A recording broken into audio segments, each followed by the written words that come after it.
Hey there, everybody. It's KB5 MIQ Big Boy. I'm going to talk about a couple of things. Going to little follow up to my starter radio video, and we're going to talk about them 10-meter mobile radios again. Okay, like I've said before, a lot of the ideas we get for these videos, we pick them up off social media questions we see people ask. And I seen a question asked the other day that really irked me, the answer the guy got. So, before I get into that, I'm going to make this statement. As a licensed amateur radio operator, you should know the limits of your license class and the band plan for where you plan to operate. Nowadays, it's easier than ever for somebody to check you while you're on the air to see that you're operating in your band plan because everybody's online with everything now. So, it's ethical and you're legally bound to operate only within the limits of your license. So having said that, the guy asked a question about, okay, I'm a new tech, what kind of radio should I get? The answer he got was, you should get a VHF UHF talkie. That way you're not tempted to talk out of your license class in other bands. Really? That is the dumbest advice I've ever heard a person get in my life. 1991, I was a new novice, and I had Jeff's always been one of my main elders, but I had another one here local to me that good operator and kind of stickler for the rules too. But he helped me find my first radio. It was an ICOM 701, 10 through 160, single side band CW ready, 100-watt rig. Good radio, used it for years. And it was made very clear to me, showed me my license class, showed me the limits of my phone privileges, showed me the CW privileges, and that's where I operated at. Never crossed my mind to go anywhere else. I would tune down and listen to other QSOs and stuff. And that's the great thing about, if you can afford it, get you an HF rig. That way you have the capability, one, to operate phone in the 10-meter privilege of your license class. Number two, you have the capability to go listen to anything you want to listen to. Most of these new rigs got general coverage receivers, so you can listen to anything on there. Aviation, military, commercial, plus amateur bands.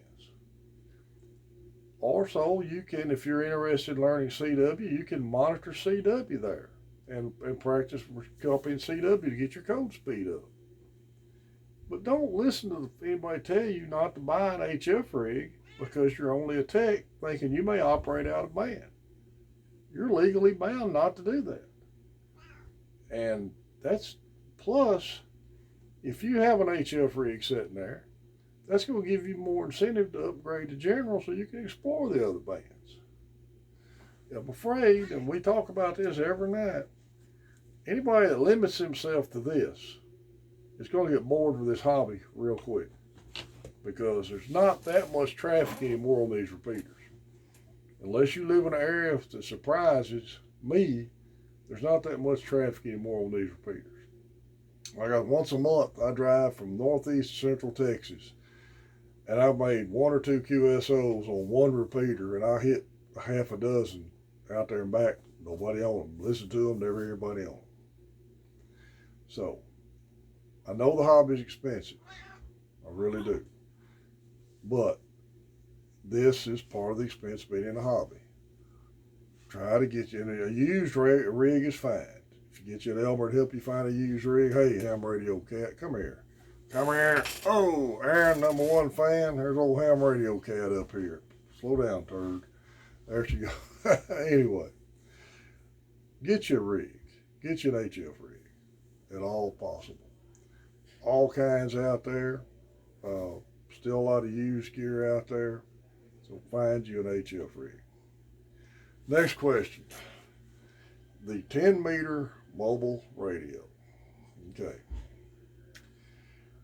Back in the day, 1991, the band had been up for several years, and 10 meters was hot, real popular. and lasted for several more years.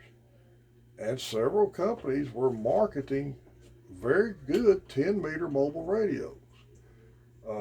Uniden Ranger Radio Shack come to mind. Uniden had a 2510 and a 2600. The 2600 was all mode, AM, FM on it. The Radio Shack was a perfect novice tech radio. All it had was upper sideband CW on it.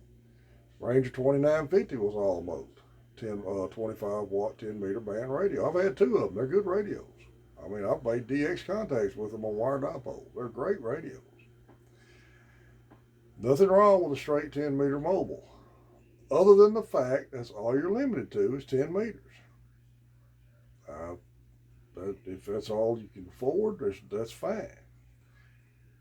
We get a lot of questions about what's marketed now as a 10 meter mobile radio. I've done a little research on them. I'm redoing this video because I had mentioned some website names and things I got information from, and I don't know what the legalities of that is. I'm going to go ahead and kind of clean that up a little bit and just give you my take on the 10 meter mobile radio market today. From what I've seen, and I went straight to Uniden's website, and all I could find was CB radios. I went to Ranger's website, and although some of these CB radio outfits still list this high dollar Ranger, an upgraded Ranger from the 2950, I couldn't find it on Ranger's website. All I found was CB radios. Now, there's a lot of 10 meter, 12 meter radios offered on the market. The more inexpensive ones are only AM and FM. As a tech, you're not allowed on AM or FM. Single sideband only. So you shouldn't even consider those. Plus, the ones that have single sideband on them, from what I've found, I'm still not sure how good a radio they are because they all look like me. They got a channel selector knob on them. Even if they got a frequency readout, they're still showing a channel selector knob. And the only one I've ever read that said had a true VFO on it was the Ranger, newer model Ranger. It's a 200 watt PEP all mode radio. Kind of looks like the 2950, but it's a little beefier radio, got some more heat sinks on it. That radio's expensive. You can buy an HF rig for that. There's a Lincoln, President Lincoln 2, it's supposedly an all mode 25 watt, 10, 12 meter radio. In fact, there's a YouTube video out on it. Claims it's a VFO. I meant to watch the video on it and I didn't, so I'm unsure about it because it shows a frequency and still shows a channel number on it. So I'm unsure how they're coming up with being able to actually use a VFO to go through frequencies on these radios versus having them channelized. But anyway, here's what I think we're seeing. Amateur radio companies, especially the big three radios, have always had other lines of radios. Let's face it, if you take a company that's basing their sales strictly on amateur radio operators, they're probably not going to be around long because, as a rule, from what I've seen, CB radio operators will pay big money for stuff amateur radio operators won't. So, ICOM, Yaesu, Kenwood have all got lines of commercial and marine radios. Okay. What I think we're seeing now, since the 10 meter band kind of faded away for a while, amateur radio dropped out in the early 2000s, is that these guys who make these Strikers, Galaxies, and all these CBs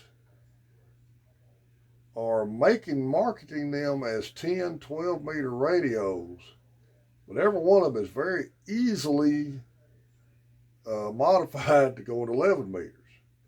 In fact, what I've read on most of the modifications on, once you modify them 11 meters, they won't even work on amateur bands anymore. they know you're going to mod them, but they can't sell them like that because they're not legal CB radios. They're legal if they market them as a ham radio. If you go to the FCC website, CB radios are still limited to 4 watts PEP, 4 watts AM, 12 watts PEP on sideband. You're not allowed to hook an amplifier to them in any way or anything that will boost their power. So, if you buy, say, a Galaxy, supposedly 10, 12 meter radio that's putting out 50 watts, and you mod it, now you've got what a CBer wants, but it's not supposed to be legal.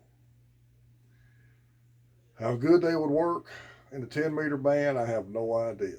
The Ranger 2950, I will vouch for it.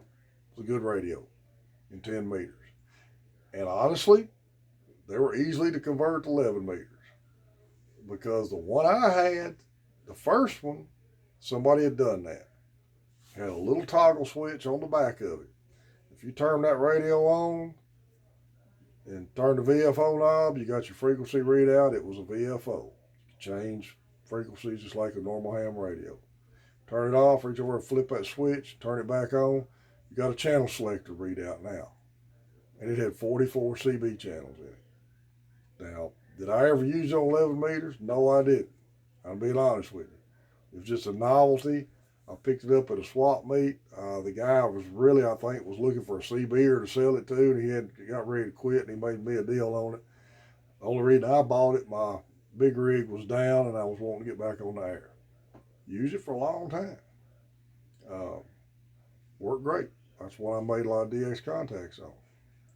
Second 2950 I bought brand new off eBay. Good radio. Worked. I used it to make contacts with, but it never was modified. Now, modifications on radios. A lot of those rules don't apply to ham radio operators because our equipment's not FCC type accepted. Crap, years ago, it's still legal to build your own gear. It was a big thing back in the 50s and 60s, buying old military surplus stuff and converting it into amateur radio gear. And that was perfectly legal to do. Your brand new HF radio is not FCC type accepted. Can CBers do that? No. But we're not talking about CBers. What I'm talking about is those 10, 12 meter radios that are marketed as ham radios, amateur radios. I really don't think they were ever intended for the ham radio market. That's a sell around so they can hit the CB market with them. Not saying they won't work. If you buy one and don't modify it, I'm not saying it won't work. But if you're a tech and you buy one that's AM, FM only, you're not going to be able to use it because you can't operate in the license class. And if you buy one that's got a single sideband and a channel selector only on it, not sure how much you'll get use out of that. And the ones that I have found that appear to have VFOs, they're high output radios, and they're as much as buying an HF rig. Alinko's. Alinko had some affordable HF rigs. And I'm still urging you, unless you find a good used Uniden 2600 or 2510, one of the Radio Shack 10 meter radios that was specifically made for 10 meters, I would steer clear of these 10, 12 meter radio CBs that are disguising themselves as amateur radio. That's just my opinion. Can an amateur radio operator modify things? Yes, you can. It gets back to operating within your license class and knowing what you legally can do. And a lot of your amateur radios, even VHF mobiles, were made to be modified. Everybody fusses about these Bell phones here. And Cody, you see, I've always pulled the same one up. I don't have a horde of them.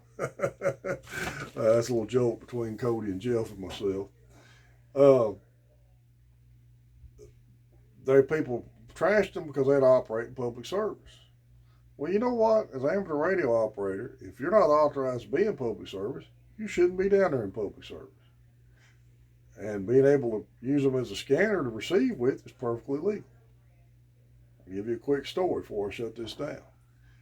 My very first Alinco 2-meter mobile was a 110. At the same time, I was an assistant fire chief on a volunteer fire department.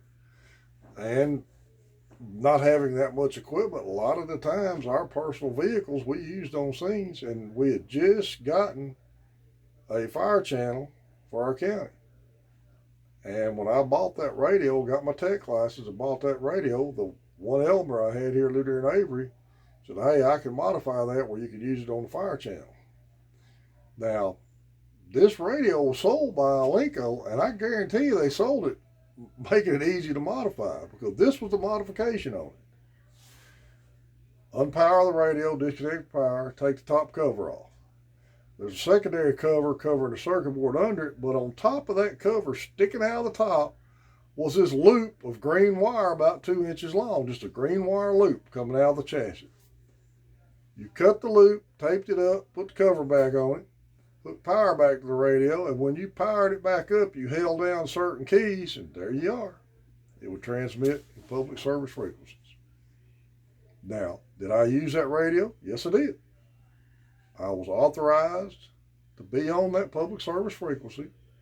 I had a call sign that sheriff's office had logged in to me, so I was perfectly legal using that radio to operate on. Now, a lot of the old heads may say I wasn't, but I was, in my opinion. And when I ceased being on the fire department, I never put it back on public service frequency again, use the radio till it quit. So, in closing, for starter radios, you guys buy what you can afford and do your best to get an HF rig. These 10, my opinion, what's on the market now as a 10, 12-meter radio are nothing but glorified CBs. And I don't think it would be a good expenditure of your money to buy one of them, unless you can find a true, like a Ranger 2950, an old Radio Shack or Uniden that you can test is working properly, get them worth the money. Those would be good. Those would be good to have. The 2 or 3 radios I saw that actually looked like they might be good 10-meter radios were so expensive, you can still pick up a HF rig for just a little bit more, almost the same money.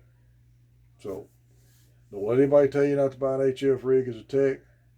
Keep studying. Look for that general class license. All right. Remember our 10-meter round table. We start at 28,450, and we go up 10 if the bands are busy. We go to 460, 470, 480, 490. Monday, Tuesday, Thursday, Friday nights start at 7:30 Central Standard Time. Listen for us on there and check in with us. We're getting a lot of check-ins here lately. We really enjoy it. And we're getting a lot of techs checking in with us, and that's great. Main Trading Company, Paris, Texas. Good place for ham radio gear. Check out your club pages. Check out on Facebook. Any of you guys that live around a major city, there should be an amateur radio club you can check out if you need more information. In our area here, we got 4 States Amateur Radio Club, Dallas Amateur Radio, Cowtown Amateur Radio, Shreveport Amateur Radio. Good pages for information.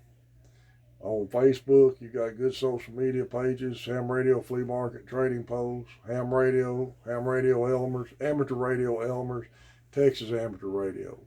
That's the name of a few. Check out there. My call sign's KB5MIQ. My email's posted on my QRZ page. Leave me a comment, shoot me an email. I'll try to answer any questions you got. Thanks to all who subscribe to the channel. We're sitting at 346. Trying to make this channel grow. We're looking for any suggestions. KB5MIQ, Big Boy, 73.